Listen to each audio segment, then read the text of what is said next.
epic, catur, Ayano Koji versus Sakenagi, dan keimutan dari Lolisu. Itulah kesan yang gua dapat dari opening maupun ending song dari season ketiganya ini. Yo semuanya, selamat datang, dan sesuai janjiku di video-video sebelumnya, di video kali ini gue tuh pengen nge-breakdown opening sama ending song dari season ketiganya. Dan tentu saja isi opening maupun ending songnya kali ini itu mengandung banyak foreshadowing yang merujuk ke spoiler. So spoiler alert. Dan yuk gitu langsung saja kita masuk ke pembahasannya. Let's go.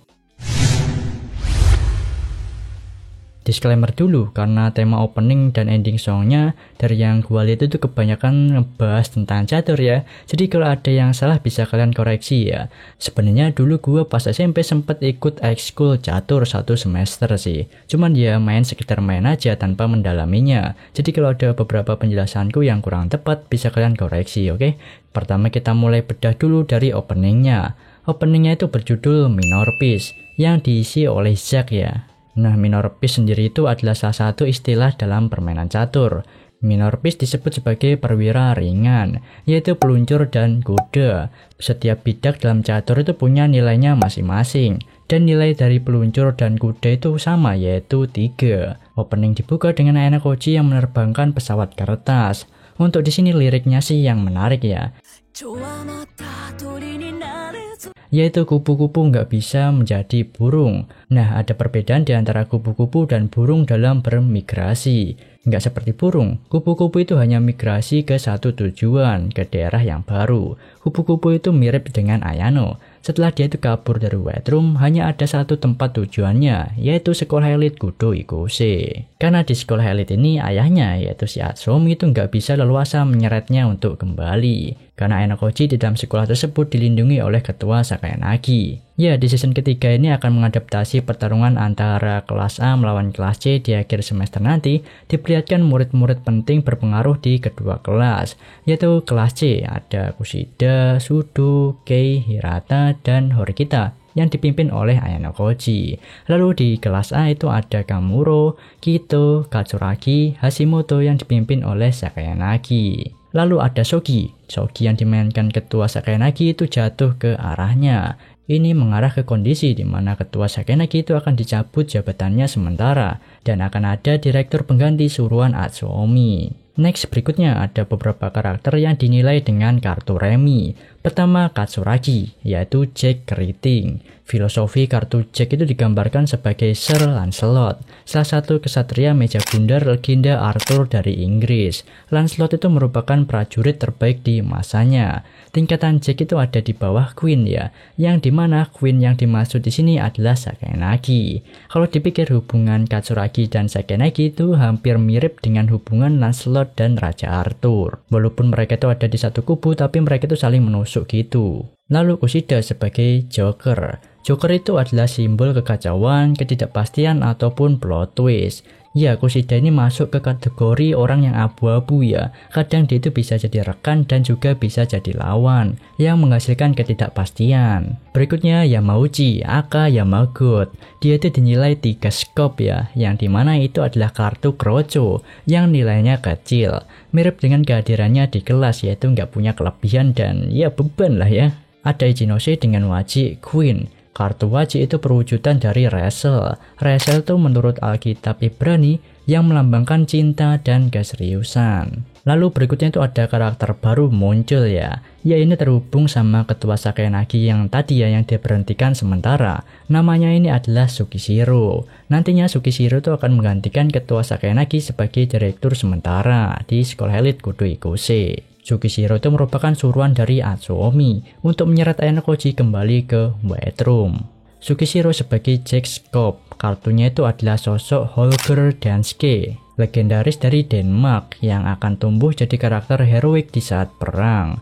Terakhir ada Hirata sebagai As Hati, melambangkan kebaikan ataupun cinta kasih. Next menampilkan Ayano Koji saat kecil yang masih ada di White Room. Di belakangnya itu ada Sakanagi yang versi loli itu. Waktu kecil Sakanagi itu pernah berkunjung ke White Room dengan ayahnya, dan di sana dia itu melihat Ayano Koji, dan ya dari sanalah Sakanagi itu mengenal Ayano Koji. Lalu kepingan puzzle yang berjatuhan. Ini mengisyaratkan kalau saat di wet room, Ayanokoji itu nggak punya kenangan berharga. Yang dia ingat tentang wet room itu hanyalah kehampaan dan kesepian. Nah ini nih bagian paling menarik dari openingnya, yaitu ada detail statistik kemampuan Ayanokoji. Ayanokoji itu levelnya 99. Kecerdasan, fisik, kekuatan, kecepatan, serangan, pertahanan, semuanya itu ada di angka 999. Cuman di sini ada satu nilai yang berbeda sendiri, yang ada di bawah sendiri itu. Menampilkan kalau keberuntungannya Ayanokoji itu cuma 0. Lalu di bagian bawah kan ada teks tuh. Nah, isi teksnya itu, Ayanokoji Kiyotaka sedang memikirkan apa yang akan dia lakukan. Nah, konteks keberuntungan itu hoki atau dapat nasib baik ya. Ayanokoji itu nggak diberkati hal itu. Mulai dari Ayanokoji yang dilahirkan aja, menurutku dia itu nggak beruntung. Soalnya dia itu dilahirkan jadi anaknya Atsuomi, yang nggak menerima kasih sayang dari keluarga. Lalu setelah Ayanokoji kabur dari wet room, dia itu selalu nggak diberkati nasib baik. Mau jadi murid biasa di sekolah elit Kudeko Senia, dia itu diancam sama Cabashira Sensei. Lalu ada Ryuen yang mengincarnya, lalu Atsuomi itu mulai bergerak buat mengeluarkan dirinya dari sekolah. Terus makin banyaklah murid maupun orang yang tahu dirinya dan Ayanokoji jadi incaran. Next, Ayanokoji yang menembak dirinya sendiri, lalu muncul bidak pion atau perencil. Ayanokoji itu menyembunyikan kemampuannya untuk jadi orang biasa kan. Jadi Ayanokoji itu membuat image seolah dirinya itu adalah pion. Bidak pion itu memang terlihat terlemah, tapi jangan salah ya. Bidak pion itu nggak bisa diremehkan. Pion kalau udah sampai ujung itu bisa berubah jadi ratu, kuda, benteng, maupun peluncur. Next, ini sih frame yang epic ya di openingnya. Sakanagi menduduki ratu dan Ayanokoji menyendiri raja. Nah ini dia, King versus Queen. Ayanokoji King dan Sakanagi Queen. Next ditampilkan Ichinose, Ryuen, dan Sakanagi itu lagi duduk di sebuah kursi. Di sini hanya Ayanokoji saja yang lesehan ya. Ibarat kursi tersebut itu adalah kursi pemimpin kelas. Sedangkan kursi di dalam kelasnya itu nggak ada yang menempati untuk saat ini. Jadi Ayanokoji itu hanya lesehan di dekat kursi itu tanpa mendudukinya. Ayanokoji itu sebenarnya otak ataupun pemimpin di kelas C. Tapi dia itu berada di balik layar kan. Makanya dia itu nggak menduduki kursi tersebut. Dia itu lagi nunggu calon pemimpin yang layak di kelas C untuk mendudukinya. Yap, yaitu si Horikita. Horikita lah nanti yang menduduki kursi tersebut. Next ada frame Horikita dan kakaknya dengan Ayanokoji. Hubungan Horikita dengan kakaknya itu bisa dibilang buruk. Nah, di sanalah peran dari Ayanokoji. Ayanokoji lah yang akan menjadi penengah untuk mengakurkan mereka. Horikita yang awalnya berekspresi judes jadi tersenyum. Dan begitu juga dengan Manabu. Next ada lirik yang berbunyi gini. Yap, Zugwang itu adalah istilah dari bahasa Jerman dalam catur yang berarti kewajiban untuk melangkah. Konsep dari Zugwang ini adalah langkah untuk memaksa lawan membuat kesalahan. Ya intinya dari Zugwang ini adalah bikin musuh mati langkah gitulah pokoknya. Lalu ada Sakanagi yang memegang bidak kuda dengan kode NX4.